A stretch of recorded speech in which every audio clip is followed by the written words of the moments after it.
സമയം എന്തായി ദേവേട്ട? തിരിച്ചുള്ള യാത്രയിൽ ജാനി ഇന്ദ്രനോട് ചോദിച്ചു. സമയം ഇപ്പോൾ 12 കഴിഞ്ഞു. തൻ്റെ കയ്യിലുള്ള വാച്ചിലേക്ക് നോക്കിക്കൊണ്ട് ഇന്ദ്രൻ മറുപടി പറഞ്ഞു. അയ്യോ, അത്രയും സമയമായോ? 8:30 ആവുമ്പോൾ വന്നിരിക്കാൻ തുടങ്ങിയതാണ് നമ്മൾ ആ കടൽക്കരയിൽ, അല്ലേ ദേവേട്ട? ഇത്രയും സമയമായി എന്നറിയില്ലായിരുന്നു. നിനക്ക് വിശക്കുന്നുണ്ടോ പെണ്ണേ?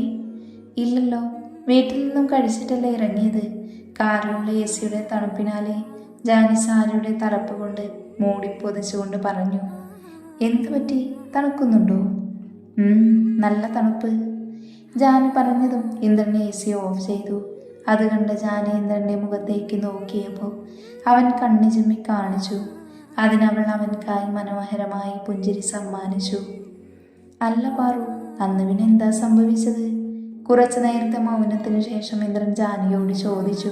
അന്ന് മണ്ഡപത്തിലേക്ക് കയറാൻ പോകുന്നതിന് മുന്നേ എനിക്കറിയാവുന്ന ദൈവങ്ങളെയൊക്കെ വിളിച്ച് പ്രാർത്ഥിച്ചു. ഒരു നേരത്തെ അന്നദാനം കൂടെ നേർന്നു, ഈ കല്യാണം എങ്ങനെയെങ്കിലും മുടങ്ങിക്കിട്ടാൻ വേണ്ടി. അപ്പോഴാണ് മണ്ഡപത്തിൽ നിന്നും കൊട്ടിമേളം കേട്ടതും അച്ഛൻ്റെ കൈ എന്നിൽ മുറുകിയതും.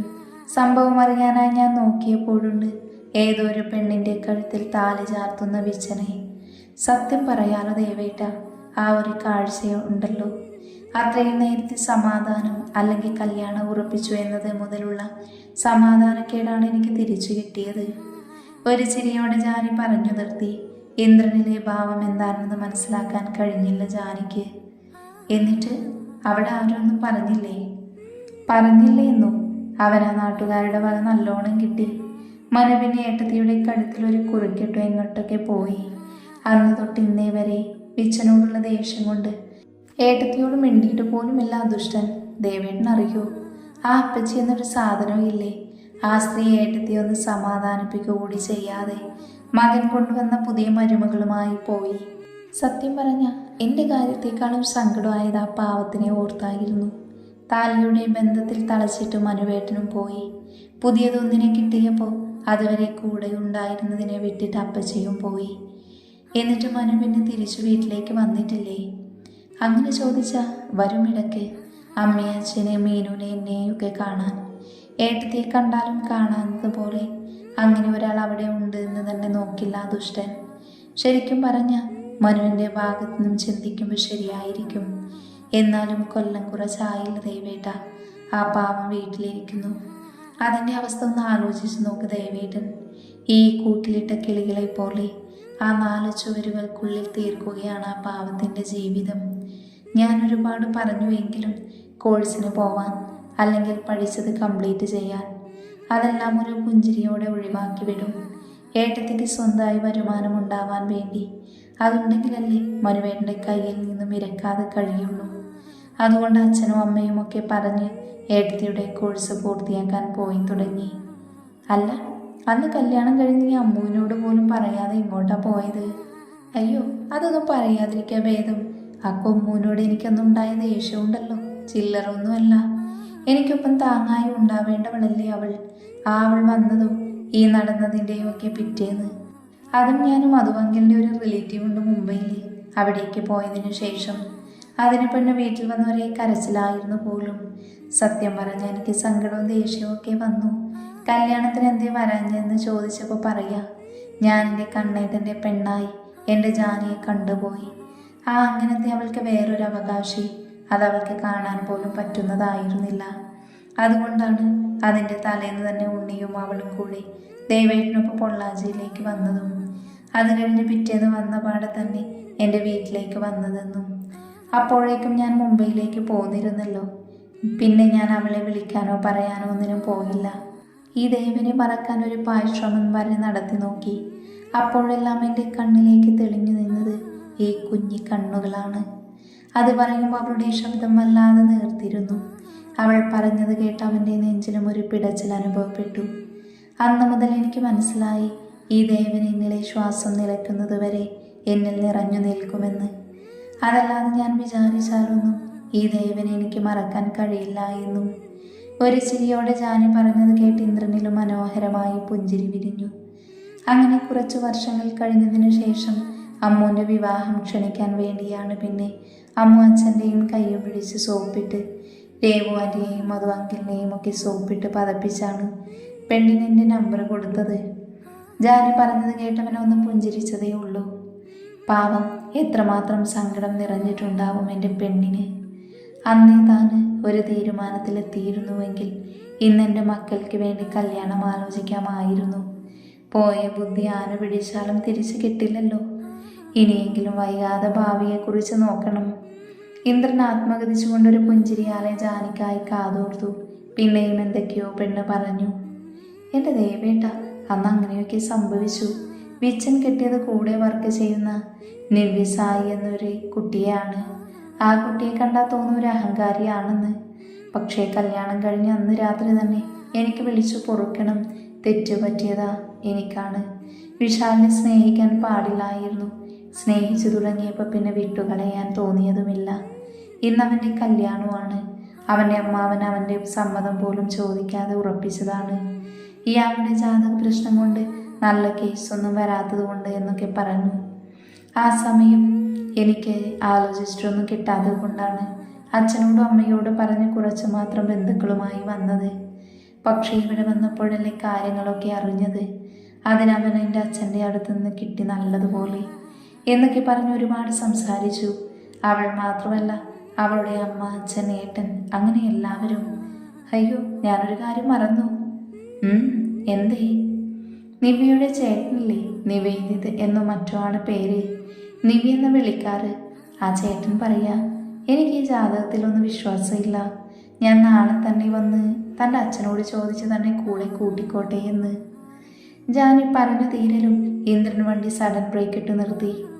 ഞാൻ ദേവേട്ടനോട് പറയാൻ നിൽക്കുമായിരുന്നു വണ്ടി ഒന്ന് നിർത്തുമോ എന്ന്. എന്തിനെന്ന പോലെ ഇന്ദ്രൻ ജാനിയെ നോക്കി. അതോ, എനിക്ക് ഊര കഴക്കുന്നു. ഒരേ ഇരുത്തമല്ലായിരുന്നു, അതുകൊണ്ടാ. നിന്റെ ഡേറ്റ് എന്നാ? ഡേറ്റോ? എന്ത് ഡേറ്റ്?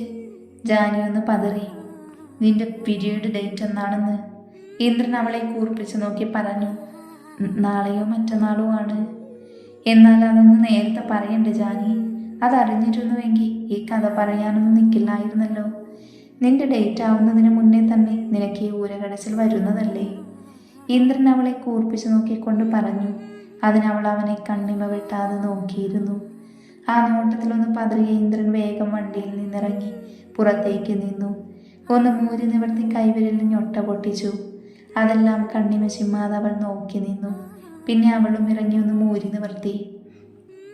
അവൾ ചെയ്യുന്നത് കണ്ട് ഇന്ദ്രനൊന്ന് ഞെട്ടി. വേഗം തന്നെ അവളുടെ അടുത്തേക്ക് നടന്നു വന്നു. അവൻ്റെ വരവ് കണ്ട ജാനി കൈതാഴ്ത്താതെ തന്നെ എന്താണെന്ന് ചോദിച്ചു. പിന്നെ ഇന്ദ്രൻ അവളുടെ അരയിലൂടെ പിടിച്ച് അവനിലേക്ക് അടുപ്പിച്ചു. ജാനി മിഴിച്ച് അവൻ്റെ കണ്ണിലേക്ക് തന്നെ നോക്കിപ്പോയി. അരയിലൂടെ ഒരു തണുപ്പരിച്ചിറങ്ങിയപ്പോഴാണ് അവൾ അവൻ്റെ കണ്ണിൽ നിന്ന് നോട്ടം മാറ്റിയത്. അവൾ പെട്ടെന്ന് കൈതാഴ്ത്ത അരയുടെ ഭാഗത്ത് നോക്കി. കൈ പൊക്കിയപ്പോൾ സാരി നീങ്ങി. അപ്പോൾ അവളുടെ അനാവൃതമായ വയറും പൊക്കിലുമൊക്കെ കണ്ട ഇന്ദ്രൻ വേഗം അരയിലൂടെ കൈയിട്ട് ചേർത്ത് നിർത്തി. സംഭവം മനസ്സിലായ ജാനി ഒരു പിടച്ചിലോടെ ഇന്ദ്രനെ നോക്കി. ഇന്ദ്രനും കാണുകയായിരുന്നു.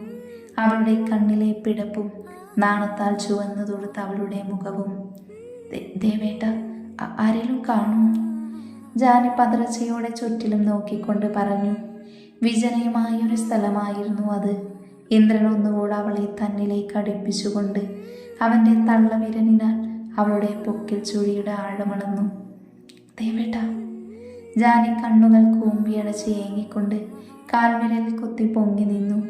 ഇന്ദ്രൻ അവളുടെ കൂമ്പിയടഞ്ഞ കണ്ണുകളിൽ നോക്കിക്കൊണ്ട് തന്നെ അവൻ്റെ ചുണ്ടിൽ വിരിഞ്ഞ വശ്യമായ പുഞ്ചിരിയാലെ തന്നെ അവളുടെ പൊക്കിൽ ചുഴിയിലേക്ക് ഒന്നുകൂടെ അവൻ്റെ വിരലുകൾ ആഴ്ത്തി. ജാനിക്ക് ശ്വാസം വിലങ്ങിപ്പോയി. കണ്ണുകൾ ഇറുക്കി അടച്ചു. വയറൊട്ടിപ്പിടിച്ചു. ഇന്ദ്രൻ്റെ ഷർട്ടിൻ്റെ കോളൽ പിടിച്ച് അവനെ അവളിലേക്ക് അടുപ്പിച്ചു. ഇന്ദ്രനും മറ്റേതോ മായ ലോകത്തെന്ന പോലെ നിന്നു. അവളുടെ അരയിലൂടെ പിടിച്ച് അവൻ്റെ അരക്കെട്ടിലേക്ക് അടുപ്പിച്ചു.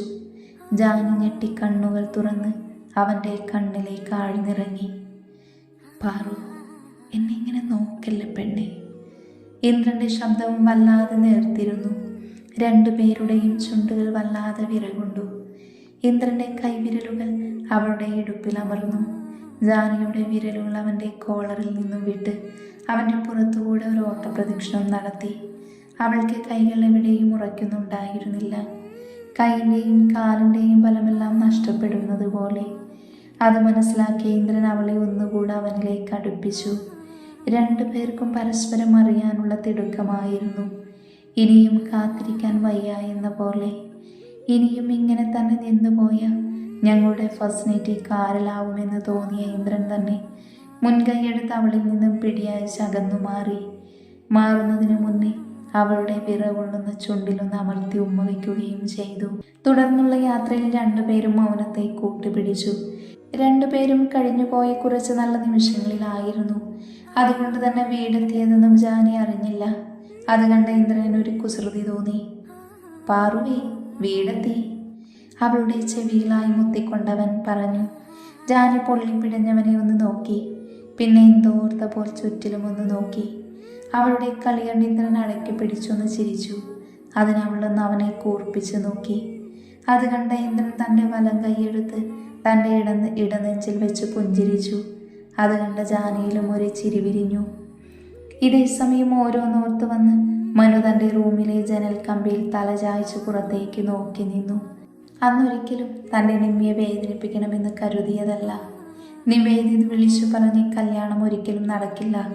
വിശാലിൻ്റെ വധുവായി തൻ്റെ പെങ്ങൾ ഒരിക്കലും അധിക നാൾ വാഴില്ല. പിന്നെ നിന്റെ ഭാര്യയായി എൻ്റെ പെണ്ണും. ആദ്യമൊന്നും മനസ്സിലായില്ല എങ്കിലും ഒരു നിമിഷം ഞാനും കരുതി ഇനി നിമ്മിയും അറിഞ്ഞുകൊണ്ടായിരിക്കുമോ ഈ നാടകമെന്ന്. പൂർണിയെ നീ കാണുന്നതിലും കൂടുതൽ ഞാൻ കണ്ടതാ. അതുകൊണ്ട് തന്നെ അവളെ ഞാൻ എൻ്റെ ജീവിതത്തിൽ കൂട്ടിയ. കുറച്ച് ദിവസം കഴിഞ്ഞിട്ടായാലും വേണ്ടില്ല, അവൾ തന്നെ മറന്ന് തൻ്റെ കൂടെ ജീവിച്ചോളുമെന്ന് പറഞ്ഞു. അതെല്ലാം കേട്ടപ്പോൾ ദാ കുറച്ച് മുന്നേ വരെ അവന് ആ നിവേദിതിനെ കാണും വരെ അവളുടെ ദേഷ്യം മാത്രമാണ് തോന്നിയത്. അവളും കൂടെ അറിഞ്ഞിട്ടാണോ ഈ ചതിയെന്ന് ആലോചിച്ച്. പക്ഷെ അത് ചതിയാണെങ്കിലും അന്ന് അങ്ങനെ സംഭവിച്ചത് കൊണ്ടല്ലേ ഇന്നെൻ്റെ ജാനിക്ക് സന്തോഷത്തോടൊരു ജീവിതം കിട്ടിയത്. അവൻ്റെ കൂടെ ആയിരുന്നുവെങ്കിൽ എൻ്റെ ജാനിയിൽ ഞാൻ ഇന്ന് കണ്ട സന്തോഷം കാണുമായിരുന്നു. ഇല്ല, ഒരിക്കലുമില്ല. തെറ്റെനിക്ക് മാത്രമാണ് പറ്റിയത്. അതൊരിക്കലും നിമ്മിയെ വേദനിപ്പിച്ചു ആവേണ്ടിയിരുന്നില്ല. ഈശ്വര, ഈ പാപങ്ങളെല്ലാം എവിടെ കൊണ്ടുപോയി ഒഴുക്കും ഞാൻ. മനു അവൻ്റെ തല ജനലിൽ മുട്ടിച്ചുകൊണ്ട് സ്വയം ഉരുകി. മനുവേട്ട, പെട്ടെന്നാണ് പുറകിൽ നിന്നൊരു വിളി വന്നത്.